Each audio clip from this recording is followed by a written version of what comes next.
Hey everybody, it's good to see you again. I've been away for some time. Life happens, and in a blink of an eye, a few weeks pass by. Anyway, we're here now, and thank you very much for tuning in. Today, let's talk about creativity under pressure. Have a look at this photo. I see a creative person who had a problem that then brainstormed a solution and went ahead and executed it. Now, not all creativity can have the luxury of time. Do you remember Apollo 13? They had a malfunction in their air filtration system mid-space. Now, I don't know about you, but I wouldn't want to be part of any malfunction mid-space. They had few hours to live. Imagine that. What would you have done? I'm sure most of you have been pressured to deliver a piece of creative work or any work for that matter. I know I have. A few years back, I was part of a team that delivered one of the mega congresses in the world for a certain industry. Now, this event was so high profile that security was on high alert. VIPs, VVIPs, heads of states, you name it. It was so critical that people kept on saying if anyone wanted to hit that industry hard, that is the time and place. No pressure. What made it even more critical is that this was the first year that they run the entire system digital first, so paperless and everything. And my role back then was to look after the delivery of the technology part we planned. We had plan A, plan B, we had infrastructure redundancy across all of the layers. We tested, we had multiple tests. The event was supposed to inaugurate on Monday. Saturday evening, everything was beautiful. Client was happy, testing was done, everything was in order. And then, bam! Nothing was working. Everything went down. You see, the thing about mega events is that the deadline cannot be moved. In a traditional project, there's something that happened, you issue a change request, put forward the justification, and then probably your sponsor hopefully will approve changing the deadline. But in an event where thousands, maybe tens of thousands, and sometimes hundreds of thousands of delegates are expected to descend upon the venue, they booked their airline tickets, their accommodations, they made their arrangements. It's sometimes even bigger than the event organizers themselves. At first, we thought it was a cyber attack.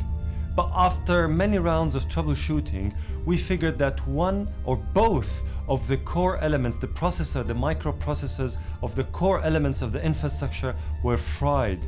And it was the weekend. And even if we could secure replacement units, it would take us ages to replace both units and reconfigure everything from scratch. Tension was building, finger pointing, negativity, skepticism, you name it. Teams were charged. Let that sink in for a second. What would you have done? In such times, what we really need is inspiration. The word inspiration literally means to breathe in. Now, I'm not a yogi or a meditation expert, but I know that breathing meditations are profoundly relaxing and releases anxiety and stress and necessarily enhances convergent thinking, which is really needed that time to focus on solutions rather than the problems. You see, in crisis mode, there are three elements that anyone must possess to be able to cruise through, and that is technical mastery, interpersonal communication intelligence, and a sense of awareness with oneself. You see, if you're not a master of your craft, if you don't have that knowledge and sense of intuition, don't try to be one in crisis. Quickly find someone who is. Communication skills, in the most human way, is usually lost during crisis. We usually tend to revert back to our animal instincts. You know how in a crisis or a natural disaster like a tsunami, how most of the animals, or if not all of them, just flee the problem and leave it behind them?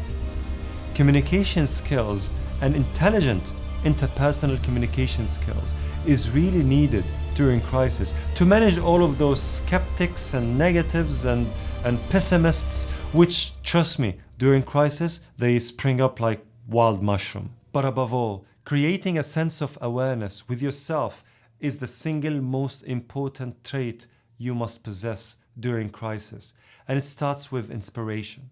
Remember, inspiration, breathing in. What I usually do during crisis is do this simple but very impactful and effective breathing exercise. I would like to invite you to just try it. It will take you only less than 30 seconds. Close your eyes, and then every time you breathe in, you count to 3, and then you breathe out, you count to 6, and then you release a group of muscle with every breathe in and breathe out.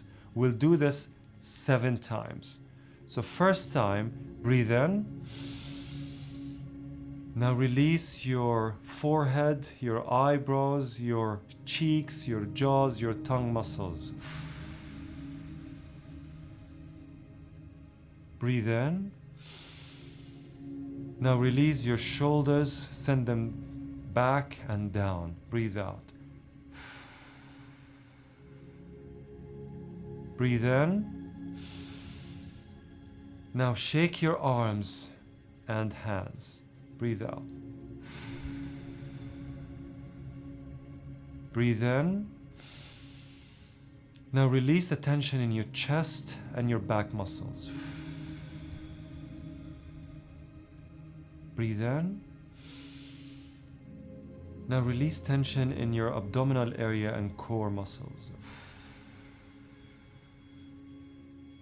Breathe in. Now release tension in your quads, your hamstrings, your calf and your toes. Breathe in. Now lift your head and open your eyes.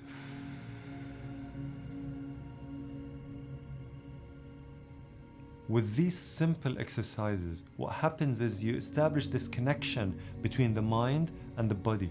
You establish a sense of awareness with yourself. You see, creativity is like a muscle. You have to work on it, and 2 things must occur for it to grow. You need to consistently exercise it, and you need to have it over a span of time. You can't just go to a gym for 12 hours in a day expecting by the end of the day to be puffed.